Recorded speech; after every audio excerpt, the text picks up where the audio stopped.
एक गलत रास्ता कितना ज्यादा खतरनाक हो सकता है, यही जानेंगे हम आज की इस कहानी से। जब 5 टीनेजर्स एक गलत रास्ता लेकर एक ऐसी जगह पर पहुंच जाते हैं जहां पर उनके पीछे एक ऐसी कुदरती आफत पड़ जाती है जो कि किसी भी तरह से उन्हें अपना शिकार बनाना चाहती थी। तो आखिर ये क्या चीज है और ये बच्चे इससे कैसे बचेंगे, चलिए जानते हैं इस कहानी से।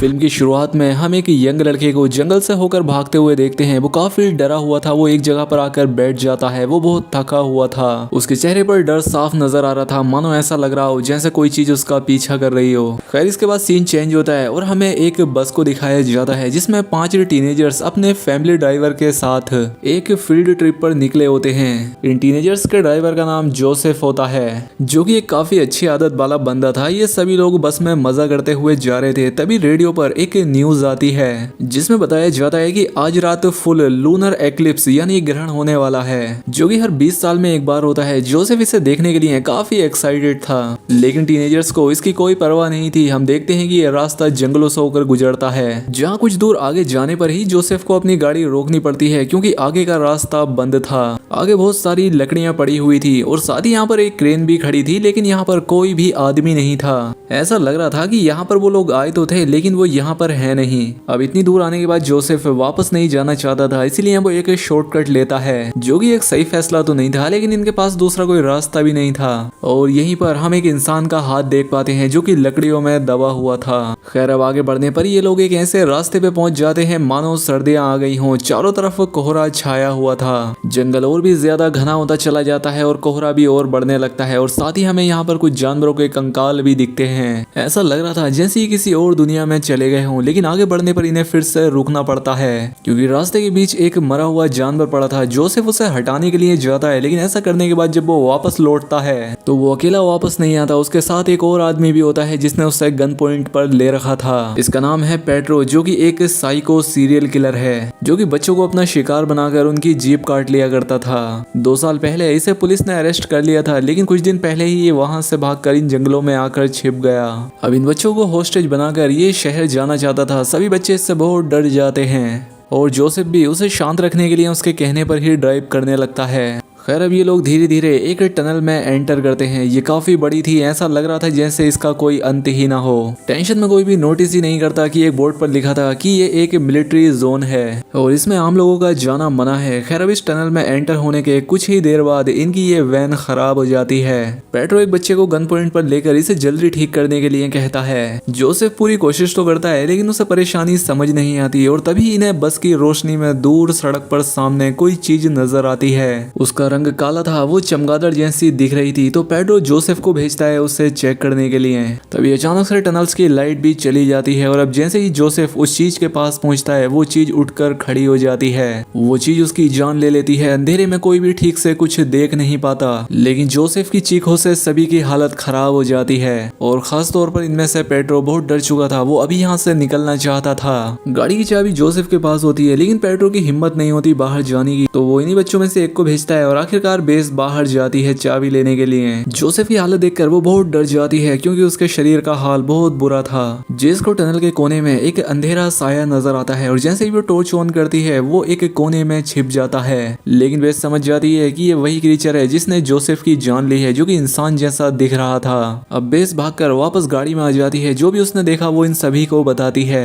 अब रेजी उस चाबी से इंजन स्टार्ट करने की कोशिश करता है, लेकिन बस तो खराब हो चुकी थी और अचानक से उन्हें बस के ऊपर किसी के भारी पैरों की आवाज सुनाई देती है और स्क्रेचिंग की आवाज भी। अब ये लोग बस में भी सेफ नहीं थे। पेट्रो ऐसा मरना नहीं चाहता था तो वो बस से उतर जाता है उस क्रीचर का शिकार करने, लेकिन उल्टा उसकी ही जान चली जाती है। ये बच्चे बस का दरवाजा बंद करके किसी तरह से अपने आप को बचाने की कोशिश करते हैं, लेकिन वो खतरनाक क्रीचर अपने नोकीले नाखूनों से दरवाजा खोलकर बस के अंदर आ जाता है। अब ये डर से सभी लोग चिल्लाने लगते हैं। वहीं दूसरी तरफ दूसरा दरवाजा भी जैम हो चुका था। अब इसी सब में बेस को याद आता है कि उसके लाइट दिखाने पर ये क्रीचर छिप गया था, तो इस बार भी ये वैसा ही करती है। ये सभी उसे फ्लैशलाइट से डराकर बस से बाहर कर देते हैं। टनल के पास से ही उन्हें एक साइड वे मिलता है जहाँ से ये नीचे जाने लगते हैं, लेकिन नीचे तो पूरी भूल भुलैया थी और बहुत ही ज्यादा अंधेरा भी, इसलिए इन्हें यहाँ पर कुछ भी समझ नहीं आता। खैर अब ये लोग एक रास्ता पकड़कर एक रूम में चले जाते हैं। यहाँ पर बहुत सारे कैंडल्स पड़े हुए थे और साथ ही एक फ्लोर मैप भी था जिनसे इन्हें पता लग जाता है कि जनरेटर कहाँ पर है। अब बेस और नोलन समझ चुके थे कि इस क्रीचर को सिर्फ रोशनी से ही हराया जा सकता है, तो वो लोग मैप को फॉलो करते हुए जनरेटर को ढूंढने के लिए निकल पड़ते हैं। अब ये लोग वहां तक पहुंच तो जाते हैं, लेकिन उससे पहले इन्हें रास्ते में एक स्केलेटन दिखता है और ऐसा लग रहा था जैसे ये इंसान भी इसी क्रीचर का शिकार बना होगा। वहीं दूसरी तरफ क्वीनी को बाथरूम जाना पड़ता है तो रेजी उसके साथ जाता है। फिर अब एक जगह पर आकर ये खड़े हो जाते हैं और रेजी उससे थोड़ा दूर हो जाता है, लेकिन फिर भी पता नहीं किस तरह से वो क्रीचर उसे अपने साथ उठाकर ले जाता है। अब रेजी कार्ल को भी बुला लेता है और ये दोनों मिलकर रेजी को ढूंढने लगते हैं। अब अंधेरे रास्तों से गुजरते हुए इन्हें उस क्रीचर की आवाज सुनाई देती है। उस आवाज का पीछा करते हुए ये लोग एक कोने में पहुंच जाते हैं, एक अंधेरे कोने में। यहाँ पर इन्हें क्वीनी तो मिल जाती है, लेकिन उसे देखकर इनकी हालत खराब हो जाती है। क्वीनी के ऊपर वो क्रीचर लेटा था, उसने उसे जकड़ रखा था। अब क्वीनी को बचाने के लिए रेजी उस पर आग से हमला करता है और इससे क्वीनी तो बच जाती है, लेकिन वो रेजी को पकड़ लेता है। कार्ल और क्वीनी बस देखते ही रह जाते हैं, वो समझ ही नहीं पाते कि उन्हें क्या करना चाहिए। वहीं उसी वक्त बेस और नोलन जनरेटर ऑन कर देते हैं और इस पूरी जगह में रोशनी हो जाती है और आखिरकार उस क्रीचर को यहाँ से भागना ही पड़ता है। रेजी किसी तरह से खुद को संभालता है, लेकिन वो अभी भी डर से कांप रहा था। खैर अब ये तीनों यहाँ से नोलन और बेस को ढूंढने के लिए निकलते हैं, क्योंकि यहाँ पर इन्हें सबको एक साथ रहना होगा, क्योंकि यहाँ कोई भी सेफ नहीं है। वही जनरेटर ऑन करते ही बेस और नोलन को वहाँ की हालत दिखती है। देखकर ऐसा लग रहा था जैसे वहाँ पर कोई रहता हो। दीवार पर बहुत सारे मिसिंग पोस्टर लगे हुए थे, इस क्रीचर के स्केचेस बने हुए थे, कुछ पेपर थे और एक डायरी जिस पर जूली और सार्वी का नाम लिखा हुआ था। और ये वही लड़का था जिसे हमने मूवी की शुरुआत में भागते हुए देखा था। ये 40 साल पुरानी बात है। जूली और सार्वी और उसकी बहन ऐसे ही टहलते टहलते इस क्रीचर की टनल में आ पहुंचे थे। इन्हें एडवेंचर बहुत पसंद था, लेकिन जूली ने कभी सपने में भी नहीं सोचा था कि उसकी बहन की जान एक ऐसे ही एडवेंचर में जाएगी, वो भी इस क्रीचर के हाथों। उस वक्त उसकी बातों पर किसी ने विश्वास नहीं किया, ना उसके पेरेंट्स ने ना पुलिस ने, लेकिन गुइलियो ने अपनी खोज जारी रखी। 20 साल बाद वो वापस आ गया इस टनल में। इसी को उसने अपना घर बना लिया और यहीं रहकर इस क्रीचर के बारे में सारे क्लूज इकट्ठा करने लगा।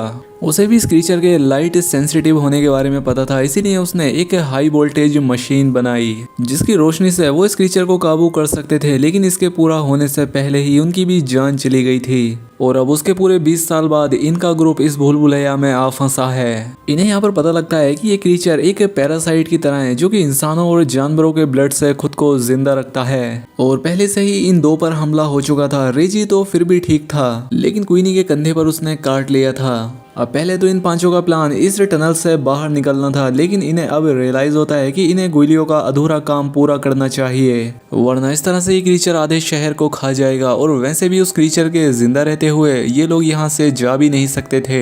क्वीनी बहुत ज्यादा कमजोर हो चुकी थी, वो ज्यादा भाग नहीं पाएगी, इसीलिए ये लोग एक प्लान बनाते हैं। वो गुइलियो की उस मशीन को ढूंढ निकालते हैं और उसके सभी कनेक्शंस आपस में जोड़ देते हैं। अब ये मशीन काम के लायक बन चुकी थी, तो नोलन एक बार फिर से जनरेटर ऑफ कर देता है। रेडियो की आवाज और क्वीनी के खून से उस क्रीचर को बाहर निकलने के लिए ललचाता है। प्लान ये था कि उस क्रीचर के मशीन के सामने आते ही बेस जनरेटर ऑन कर देगी, रोशनी से ये क्रीचर अंधा हो जाएगा और तभी ये लोग उसे जलाकर मार देंगे। खैर अब ये लोग अपना प्लान शुरू कर देते हैं और वो क्रीचर इनके सामने भी आ जाता है, लेकिन जनरेटर का हैंडल इतना ज्यादा टाइट था कि बेस उसे उठा ही नहीं पाती। रेजी उस क्रीचर के एकदम सामने था, वो उसकी सांसें सुन सकता था। अब नोलन उसे बचाने के लिए आवाज करके उसका ध्यान अपनी तरफ खींच लेता है। बेस भी इसी तरह से आवाज करती है नोलन को बचाने के लिए। अब एक बार फिर से ये इस क्रीचर को खून से ललचाकर उस मशीन के पास लेकर आते हैं और नोलन पूरी जान लगाकर उस हैंडल को खींचता है और अचानक से हाई वोल्टेज रोशनी से पूरा कमरा भर जाता है और इस बार इस क्रीचर की हालत खराब हो जाती है। तीनों लड़के मिलकर उस क्रीचर पर हमला कर देते हैं और वो दो लड़कियां मैप फॉलो करते हुए बाहर की तरफ भागती हैं। बाहर सुबह हो चुकी थी और दिन की रोशनी में वो क्रीचर इनका कुछ नहीं उखाड़ सकता था।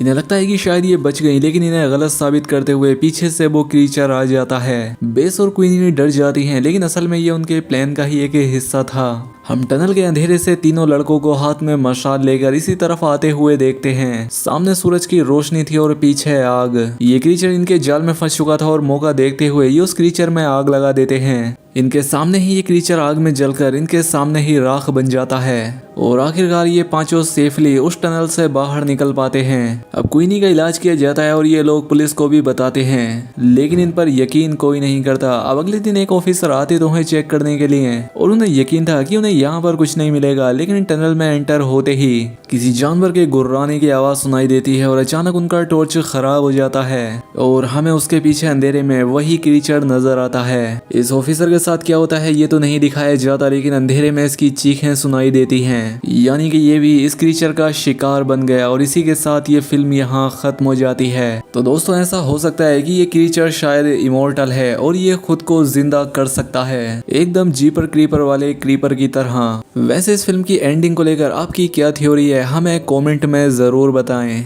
और अगर वीडियो अच्छी लगी हो तो वीडियो को लाइक और चैनल पर पहली बार आए हैं तो सब्सक्राइब भी कर लें। मिलते हैं हमारी अगली शानदार वीडियो में।